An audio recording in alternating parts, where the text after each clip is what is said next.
کو ادھر یہ لے گئے ہیں کہ مجھے خوف ہے کہ یہ ایک جو کہتے ہیں نا فیلڈ سٹیٹ، ایک ملک جو تباہی کی طرف انہوں نے دھکیل دیا ہے. وہ میں صرف دو چیزوں کے پر آج بات کروں گا. پہلی چیز یہ تو اب واضح ہو جانا چاہیے ساری قوم کو کہ ان کی کوئی تیاری نہیں تھی ملک کی معیشت ٹھیک کرنے کے لیے. ان کی کوئی تیاری نہیں تھی کہ یہ کسی طرح قیمتیں نیچے لے کے آئیں. یعنی جو ہمارا شور مچا ہوا تھا کہ جی مہنگائی ہو گئی، بہت بڑی مہنگائی ہو گئی اور یہ مہنگائی مارچ ہوگی اور آ کے مہنگائی کم کریں گے. تو اب تو یہ واضح ہو جانا چاہیے کہ نہ ان کے ذہن میں مہنگائی تھی اور نہ ان کے ذہن میں یہ تھا کہ اس کی معیشت کیسے ٹھیک کرنی ہے. ان کے صرف ذہن پہ ایک چیز سوار تھی کہ کیسے جو انہوں نے اتنی محنت سے دوسری باری، پہلے N R O general Musharraf دے چکا تھا، معاف کر چکا تھا سارے جو انہوں نے چوری کی تھی اپنے 90 کی دہائی میں، جب دو دفعہ ان کی حکومتیں کرپشن پہ گئی تھیں تو وہ تو معاف ہو گئی تھی.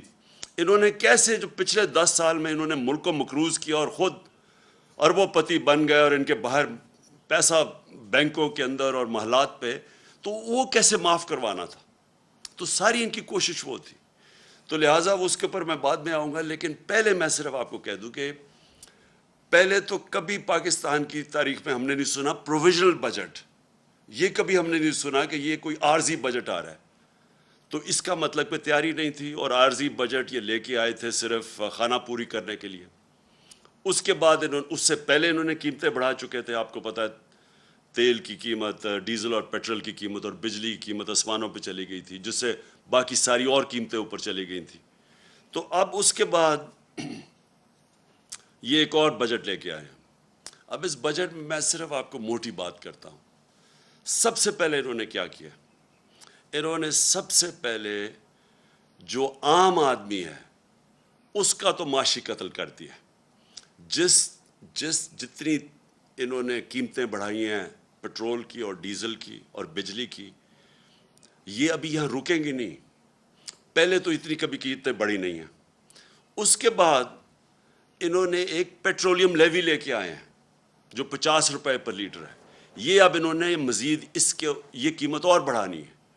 تو یہ ابھی یہاں رکنی نہیں ہے. یہ ابھی جب قیمتیں بڑھیں گی تو سب سے پہلے یاد رکھیں کہ عام آدمی جس کے مشکل سے آج کل کی انٹرنیشنل مہنگائی ہے، یہ سب مانتے ہیں کرونا کی وجہ سے ایک انٹرنیشنل عالمی مہنگائی ہے، تو ایک تو پہلے وہ مشکل میں تھے. اب انہوں نے جو مزید اور ان کے اوپر بوجھ ڈالا ہے، پہلے تو اور بوجھ پڑا ہے اور اب مزید اور بوجھ پڑے گا. دوسرا، انہوں نے جو کارپوریٹ ٹیکس لگایا، جو انہوں نے سپر ٹیکس لگایا.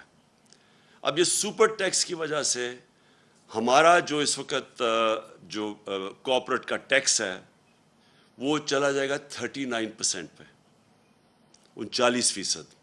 جبکہ ہندوستان اور بنگلہ دیش جو یاد رکھیں مقابلہ کرتے ہیں، ہم چیزیں جو بیچتے ہیں دنیا میں، ہمارے جو کمپیٹیٹرز ہیں جن سے ہم مقابلہ کرتے ہیں وہ ہندوستان اور بنگلہ دیش ہیں، ان کے 25% ہے. اب اس کا مطلب کہ ہماری چیزیں جب آپ یہ ٹیکس لگائیں گے تو ہماری چیزیں مہنگی ہو جائیں گی. اوپر سے بجلی ویسے مہنگی ہو گئی، گیس 45% ویسے مہنگی ہو گئی.